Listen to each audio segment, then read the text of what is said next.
hello everyone! How's everyone doing? It is Philip Hodge and today mag-react tayo sa more SCP.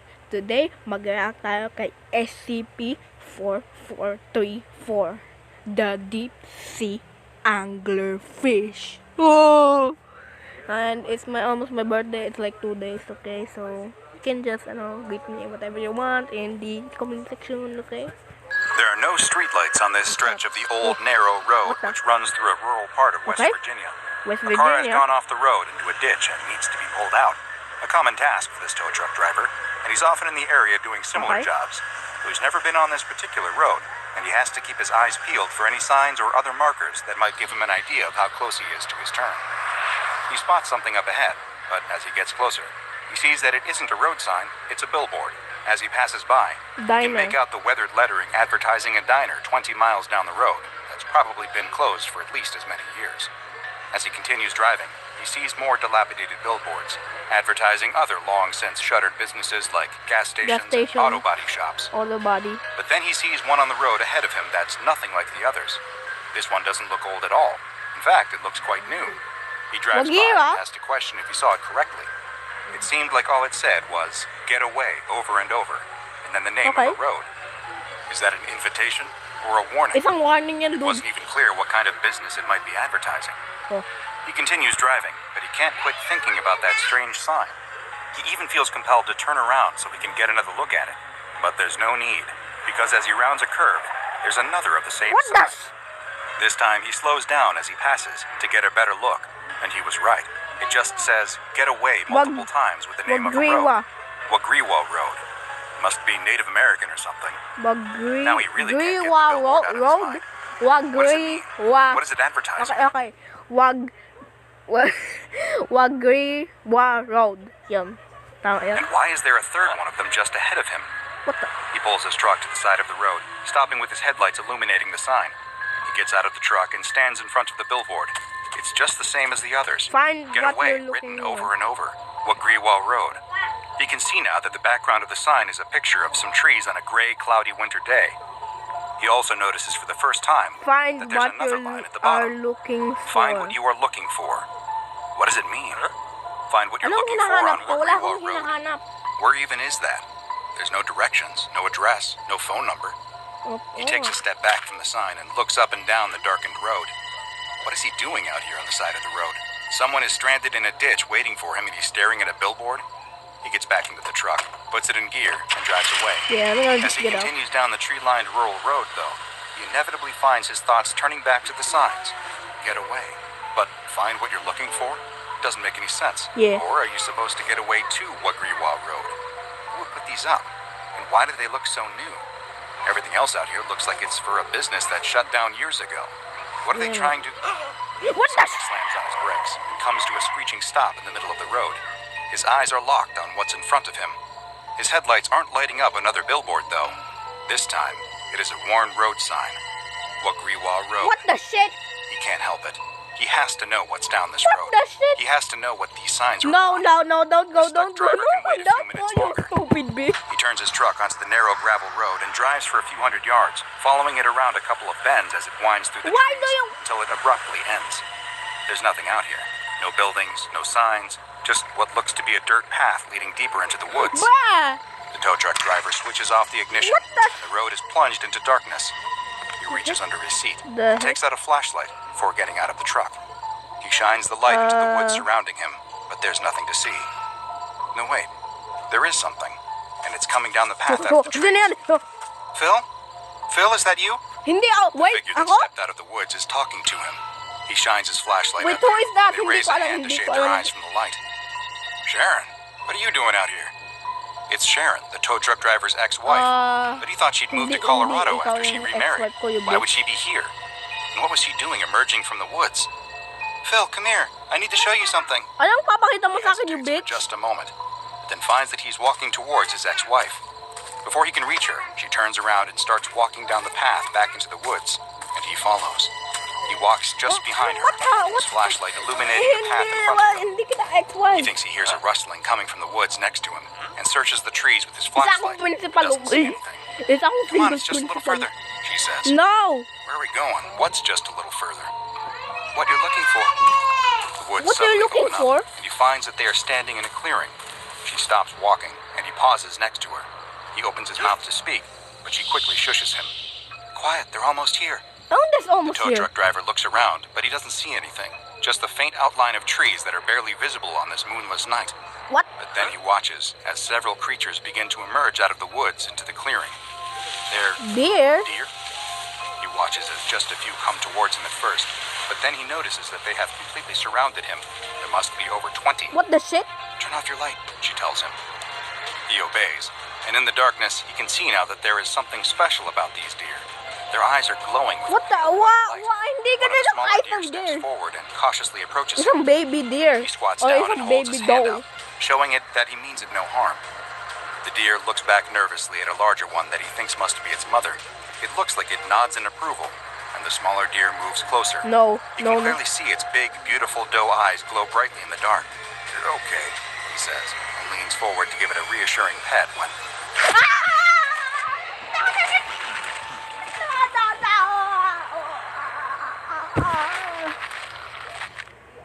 Gutom na ako. Para sa What the shit? delivers. I'm trying to act over Following the here, okay? mysterious Why? disappearances of multiple people in an area of West Virginia near the town of Harper's Ferry, the SCP Foundation soon became interested in a particular stretch of road where it appeared that many of those who had gone missing had traveled just prior to their vanishing. Okay. Agents were dispatched to the area and immediately detected high levels of thaumaturgic energy, with the epicenter appearing to be on a plot of privately owned land. Investigation of local records revealed that the land was owned by a man named Richard Redkin. The Foundation Richard staff contacted Mr. Redkin? Redkin under the guise of being federal agents investigating a crime that had been committed on the property while he was away. Mr. Redkin Oh, happily nandito na siya. cooperated with the agents, explaining to them that he had never experienced any abnormal events on the Yeah, property wala while he naman was siya. living there, but that he had not resided on the land for some time. Strangely, he claimed to not know the road as Wagriwa Road, insisting that as Wagriwa far as he Road? knew, it had never had an official name, being nothing more than a long driveway out to his property. When asked if he could remember anything else abnormal about the location, he told the agents no, but that his daughter had written many fictional stories about strange happenings on the land. The heck? Perhaps those had somehow turned into rumors and then urban legends. What That the- was a long time ago. When the agents requested to meet with the daughter, he explained that it was impossible. tapos na ako She had talaga drowned dyan eh. many years prior in the nearby Shenandoah River. The agents again examined the local records and found that Mr. Redkin wasn't lying. His daughter really had passed away. and her 16-year-old body was girl found in the river. drowned. The timing of this accident was Oh, quite coincidental, 14th of though, April. as it had occurred exactly 1 Missing week before 21 the of first April. missing person in the area was reported.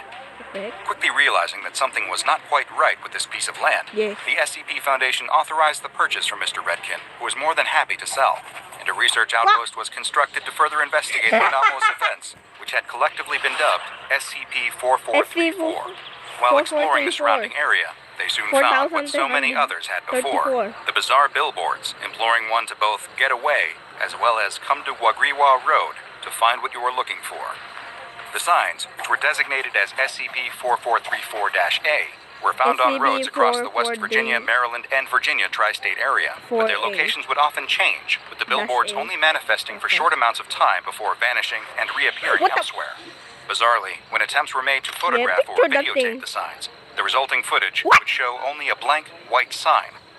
The Foundation knew that they needed to investigate further, Yeah. and several experiments were authorized There to we find go. just what was happening on the land at the end of the mysterious road. A D-Class personnel, D84021, was given a radio and implanted with GPS locators in his neck, torso, and thigh, and sent down the road with orders to report back. What the heck Though is unlike the this? people who had gone Okay? missing, he was What not shown the the billboard hell? prior to entering the area. The D-Class walked to the end of the road, where he reported that a creature A was creature emerging was from a emerging path from the leading into path. the woods. He soon explained that the creature was a dog that he used Dog? to follow. The researchers monitoring No, the test the were dog is confused ano, look- since the look dog at had the dog's apparently been eyes. deceased for some time, and yet here it was standing in front of him. Although the D-Class had seemed hesitant at the start of the mission, once he saw his childhood What? dog, all of his fears were set aside, and he willingly followed it deeper What? into the forest. After 90 seconds, the D-Class reported that he had Oh no, entered the the clearing deers. and was being surrounded by a group of deer. The reports stopped soon after SCP-443-C. and were replaced by the sound of screams as D84021 was attacked and apparently consumed by the deer. 2 of the 3 GPS trackers remained active for the next 40 minutes, and SCP researchers followed their path as they moved to the middle of the clearing and then appeared to enter a sinkhole or a cave of some sort, where they traveled slowly in a winding pattern downward until contact was lost. Following this test, the Foundation researchers suspected that the creature that would emerge from the woods, which had been designated as SCP-4434-B, was able to change forms into one that would be trusted by those who entered the 4434 area. The deer, on the other hand, seemed to always maintain their appearance, and the whole group was designated as SCP-4434-C. The tests were far from over, though.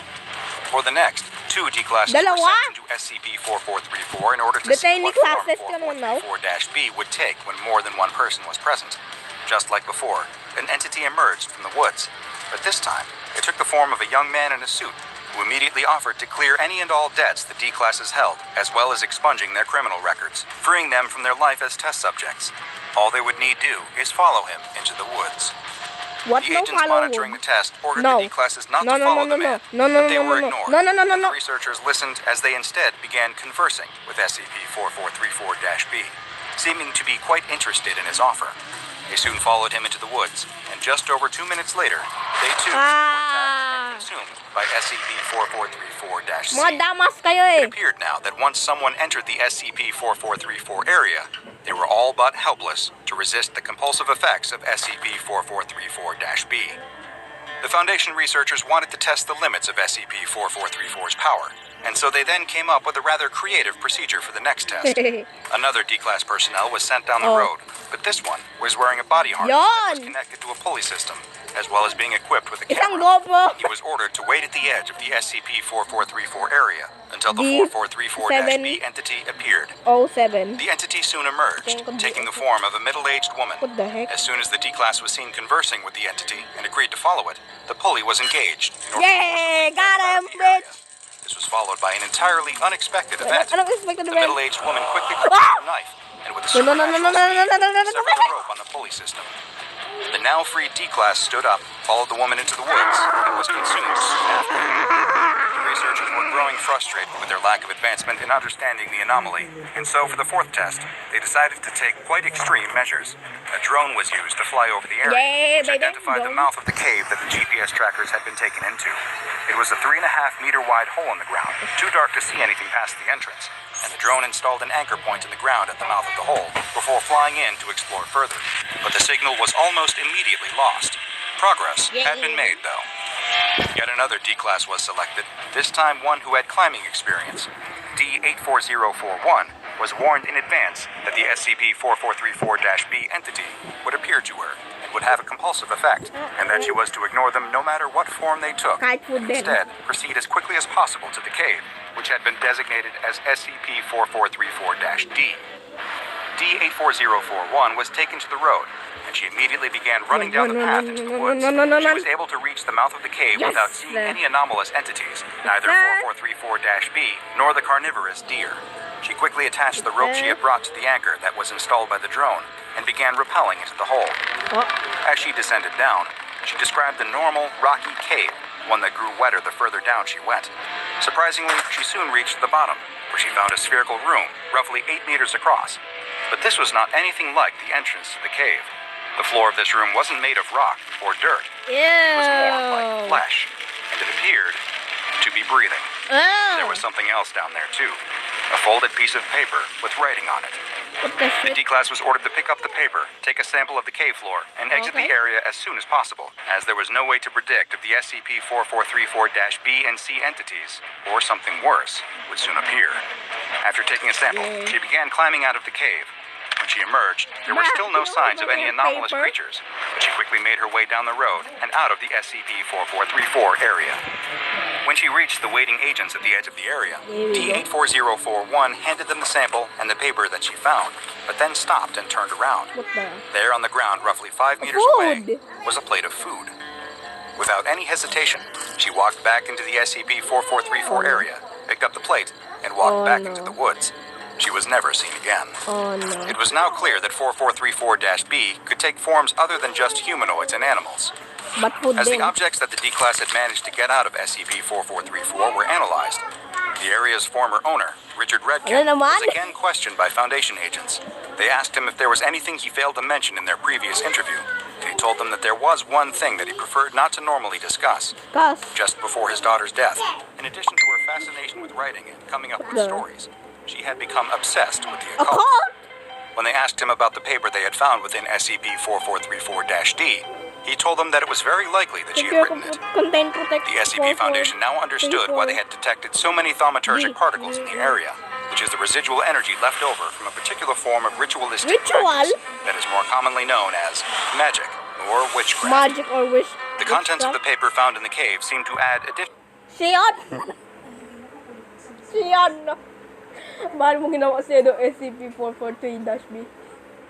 additional weight to the theory that his daughter may have been involved in a ritual that led to the creation of SCP-4434, because written on the single page is a poem which reads, "The forest is a sea, the wind is the waves, and the water is the leaves.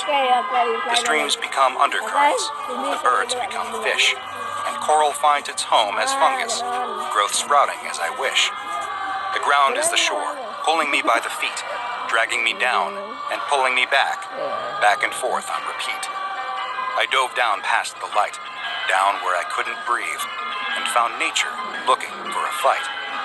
Yes, the forest is a sea, but I've made it barely big enough for me.